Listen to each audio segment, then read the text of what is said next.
Hello everybody and welcome to a video of Jurassic World Evolution 3, and today I am going to show you this lovely park that I have built in sandbox mode. There are some disclaimers though, that this is my first ever one, so not everything's going to be up to shape. There will be some glitches, not everything's going to be looking as good as it should, and this is also being made on PlayStation 5, so there will be some glitches. But anyway, without further ado, let's begin. But before I begin, I would like to tell you that I'm beginning a new series soon. I'm building a park completely based off of you guys' ideas. With the help of you and your comments, we will help build a park in whatever theme, whatever place you want to build it. You can name the dinosaurs in the comments. You can name buildings in the comments if you want. You can tell me what theme of buildings you want. But just write it down in the comments, whatever you do. And without further ado, let's get into this. So, you arrive off your helicopter at Jurassic Park and you're instantly met with the Jurassic Park sign with the odd looking T-Rex statue with weird arms. I don't know what it's supposed to be. But anyways, you continue and there's some buildings that's housebound because they are staff buildings when dinosaurs ruled the earth. So after your very long helicopter journey, you're probably gonna you're really gonna need the toilet. So there's a toilet right here with this camera, and as you walk, there's a vending machine and a bin because we can't have any litter in this park. And there's this little plaza area which is really nice, just to relax, to see T-Rex statues, Pteranodon statues, and it's deluxe edition. So, and here is Main Street. Well, it's not really Main Street, it's just a lot of shops. So if you take the right path through this, you will see a lot of shops for our guests. But before we go into that, if you follow this path, it will lead you to the visitor center. So you can go into the building and lots of guests can visit, and it's just a nice place to relax. There should be some food in there, lots of information, and it's all for the guests. And as you take this path, which is very wonky because it's my first sandbox park, we have lots of buildings and amenities. Because we don't want to starve our guests, do we? You walk up the sideways path to the lovely European style hotel. Everything in this park is European style. It very much looks like a ski resort. But here we are moving on to the Cretaceous cruise.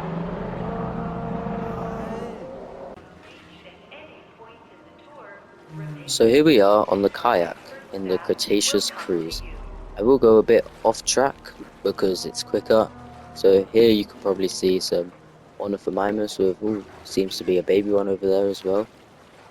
And if you follow this around, we're in this Cretaceous cruise. Even though some of the dinosaurs here are from the Jurassic, you'll see a bit of an opening. You can see the aviary in the distance, and you can see the monorail. There's another ornithomimimus coming to say hello. And as you can see, well, little sneak peek, there's a lot of dinosaurs in this dinosaur park. We're going to have a lot of dinosaurs on our dinosaur tour. So you turn the corner and wow, just wow, take it all in. You have all of the giant herbivores, this deep water just wading through, the monorail going past. There's loads of juveniles, there's brachiosaurs, parasaurs. So there's lots of stuff in this enclosure and it will please all of you. Another thing about this park is that I never played the second Jurassic World game, Jurassic World Evolution game, in fact. I went from the first one to the third one. So in the first one, if you may remember, you had to get the full genome at above 50% to be able to make that dinosaur in sandbox. So you had to do all of the stuff in campaign to unlock it. But here you don't need to do the things in campaign. You can just add it for free. So that's why you can see I went a bit crazy with the Spinoceratops and the Stegoceratops because I obviously haven't unlocked it. There's a lovely Ankylodocus.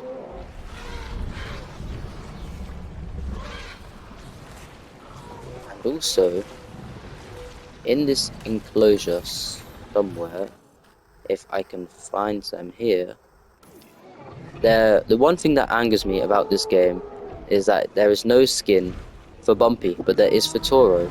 So that's why I've had to kind of a makeshift one, makeshift Bumpy, we can call it, and a makeshift Mr. Rhitosaurus, and Smoothie, I guess, with a, whoa, they're glitching through, but it's fine. Yes, that's Smoothie.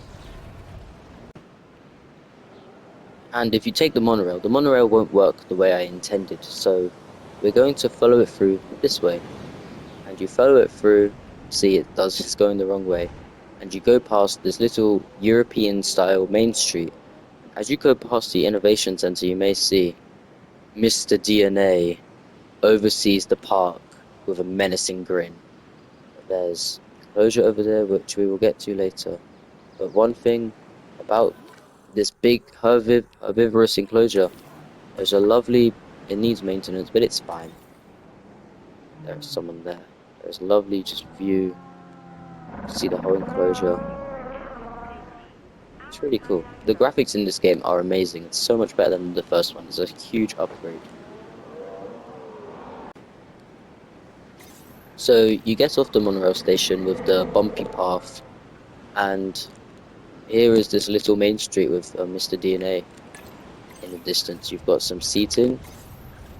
You've got some food and drink and shopping places to go to. You have the toilet because of course you need the toilet, and you have a nice fountain with the weird looking T-Rex with multiple fingers on each hand, which is not meant to be, but anyways. Then you have this nice little area, sea fossils, which is locked off so the guests can't run away. And then the Innovation Center, which is the centerpiece, I say, of this lovely park with lovely signs, vending machines, and lots of nice decorations throughout. See, there's a Spinosaurus, there's like chairs so people can sit down, and moving on, here is some more dinosaurs. So, people ask, you are going to have dinosaurs in your dinosaur park, right? Well, I've got just the thing from you. They're a bit more dangerous than the most previous exhibit, but here is the raptor paddock. I have added the raptor squad from Jurassic World, so see, we've got Blue here, who is sleeping. We have got Charlie, we have got Delta, and we've got Echo. And then I've also got the Tiger Raptor from the Lost World, and the one and only Quilliam. And there's some babies. It's a shame that Beta isn't in this game. That would have been amazing. But these will have to do for the time being. We can see a social interaction. Aww.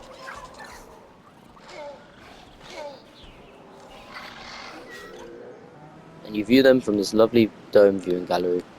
And there's an opaque fence, which is so the herbivores don't see carnivores and get all agitated. Well, that's my logic for it, at least. So, after you leave the raptor exhibit, you can go see another exhibit.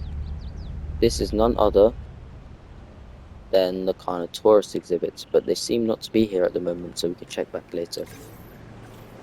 So you move down this windy path to a smaller hotel, lovely European style.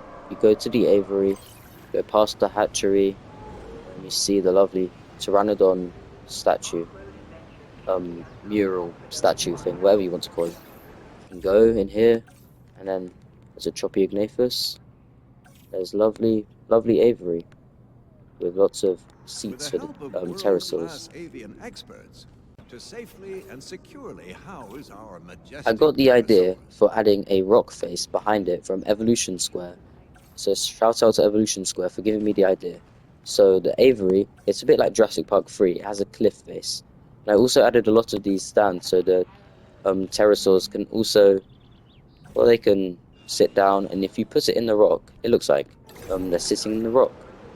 And also, in the, oh, my guests are overcrowded, but do we care? There's the Indominus Rex for some reason, and there's a crashed boat. But say you want to get up close and personal to these reptiles, you can go into I'm behind it. So that's not good. You can go into the Jurassic Tour. I really think, for me, I think this is a very dangerous exhibit because the pterosaur could easily attack. But money first, I guess. So as you enter, you have a lovely Thanatos dragon swooping over you, and it's a bit like Site B with all the redwoods. It's very Isla Sorna, and then you have a lovely nest over there, a wetland-ish area, and then it's just a nice place for the pterosaurs, and it's like a different habitat because it's snowy outside, but it's like a forest in there. And there's a choppy Ignatius just in the way, but it's fine. We exit.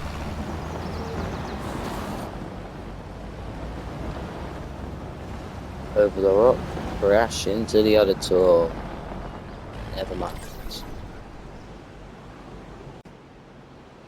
And if you want to see more dinosaurs, then you can head back to the monorail station, which should take you this way over the Carnotaurus enclosure. It should take you over the lagoon, loops around very dangerously close to the other track, and leave you right here with this very steep path that I'm sure people will slip, probably break a leg. Well, that's not my problem, is it? That's theirs. They weren't careful. But anyways, we walk past all the signs, walk past the hatchery, and there is this fountain I've made. I think it's pretty impressive for a console player, with the T-Rex statue and the mural behind. I think it's really, really good. And then here, you can probably hear them, but you get to see the most impressive dinosaur of them all. Welcome to the T-Rex enclosure. I added all of the canonical T-Rexes to this enclosure, so it's like they were taken from the different islands or wherever they were from and put here because Buck and Doe and Rexy were already in the valley, which is Biosyn Valley, which is where this park takes place. So we've got Buck, we've got Doe, we've got Rexy, we've got Junior, but just imagine Junior is green, Big E.T. and Little E.T.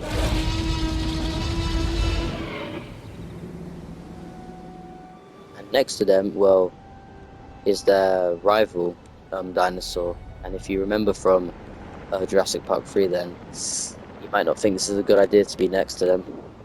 So, next to them, you can go into this Cretaceous cruise, and this one is a lot more dangerous than the others because it's got spinosaurs and all sorts of spinosaurids.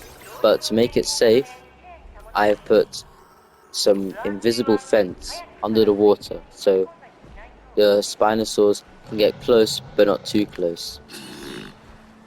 Here is a juvenile.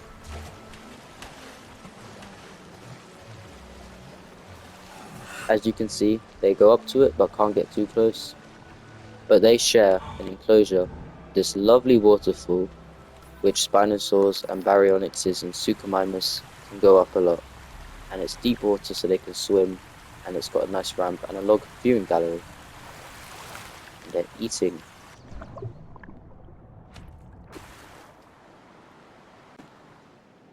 And then if we move on to this part of the park, this is, well, it's my favourite dinosaur of them.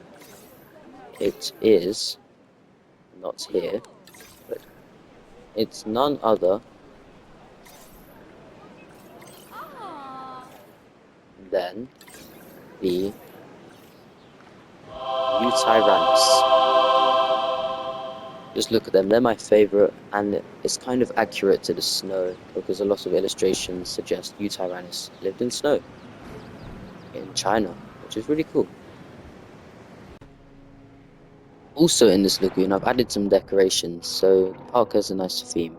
Like here, there is a Kronosaur, but if you go past the Kronosaur, underneath the lagoon, you have some crashed vehicles. Like there's a sunken boat with the cage, and it's a bit like Jurassic Park 3. There's this bigger cage, which is like the one that they captured Buck in the Lost World.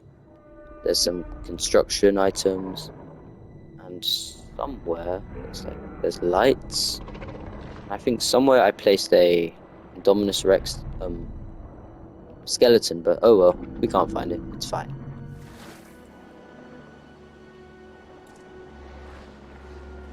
Now, if any of you have heard of the Gaming Beaver, he's an amazing YouTuber. He's my favorite YouTuber. I've taken some inspiration from him in this Carnotaurus enclosure. As some of you may know, the famous Carnotaurus, Toast. So Toast is in fact a father of 3, and he has found his way into my park, which is really cool. He's sitting down, asserting his dominance. And in this park, we have also got lots of juvenile Carnotauruses, which look very funny with their big heads. We also have the demon Carnotaurus and Toro, but for some reason we don't have a bumpy skin. So yeah, anyway, that is my first sandbox park in Jurassic World Evolution 3, and it's set place in the Biocene Valley in Italy, which is really nice.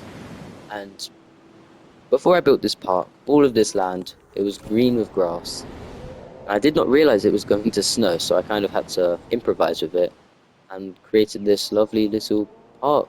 So I hope you enjoyed this video, and also watch out for future videos and subscribe to my channel, where I will be making that new series all about this game. So just comment what you'd like to see in the park, and first comment what theme and where in the world I should build the park. Should I build it in Japan? Should I build it in the Badlands? It's all up to you.